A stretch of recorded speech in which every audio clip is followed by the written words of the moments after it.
धर्मराज युधिष्ठिर कहने लगे कि हे भगवान, आश्विन कृष्ण एकादशी का क्या नाम है, इसकी विधि तथा फल क्या है, सो कृपा करके कहिए। भगवान श्री कृष्ण कहने लगे कि इस एकादशी का नाम इंदिरा एकादशी है। यह एकादशी पापों को नष्ट करने वाली तथा पितरों को अधोगति से मुक्ति देने वाली होती है। हे राजन, ध्यानपूर्वक इसकी कथा सुनो। इसके सुनने मात्र से ही वाजपेय यज्ञ का फल मिलता है। प्राचीन काल में सतयुग के समय में महिष्मति नाम की एक नगरी में इंद्रसेन नाम का एक प्रतापी राजा धर्मपूर्वक अपनी प्रजा का पालन करते हुए शासन करता था। वह राजा पुत्र, पौत्र और धन आदि से संपन्न और विष्णु का परम भक्त था।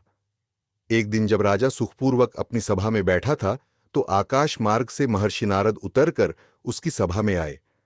राजा उन्हें देखते ही हाथ जोड़कर खड़ा हो गया और विधिपूर्वक आसन व अर्घ्य दिया। सुख से बैठकर मुनि ने राजा से पूछा कि हे राजन, आपके सातों अंग कुशल पूर्वक तो हैं, तुम्हारी बुद्धि धर्म में और तुम्हारा मन विष्णु भक्ति में तो रहता है। देवर्षि नारद की ऐसी बातें सुनकर राजा ने कहा, हे महर्षि, आपकी कृपा से मेरे राज्य में सब कुशल है तथा मेरे यहां यज्ञ कर्म आदि सुखित हो रहे हैं। आप कृपा करके अपने आगमन का कारण कहिए। तब आर्षि कहने लगे कि हे राजन, आप आश्चर्य देने वाले मेरे वचनों को सुनो। मैं एक समय ब्रह्मलोक से यमलोक को गया। वहां श्रद्धापूर्वक यमराज से पूजित होकर मैंने धर्मशील और सत्यवान धर्मराज की प्रशंसा की।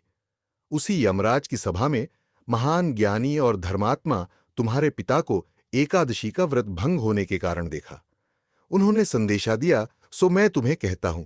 उन्होंने कहा कि पूर्व जन्म में कोई विघ्न हो जाने के कारण मैं यमराज के निकट रह रहा हूं, सो हे पुत्र, यदि तुम आश्विन कृष्णा इंदिरा एकादशी का व्रत मेरे निमित्त करो तो मुझे स्वर्ग की प्राप्ति हो सकती है।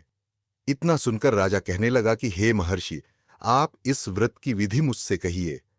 नारद जी कहने लगे, आश्विन माह की कृष्ण पक्ष की दशमी के दिन प्रातःकाल श्रद्धापूर्वक स्नानादि से निवृत्त होकर पुनः दोपहर को नदी आदि में जाकर स्नान करे, फिर श्रद्धापूर्व पितरों का श्राद्ध करे और एक बार भोजन करे।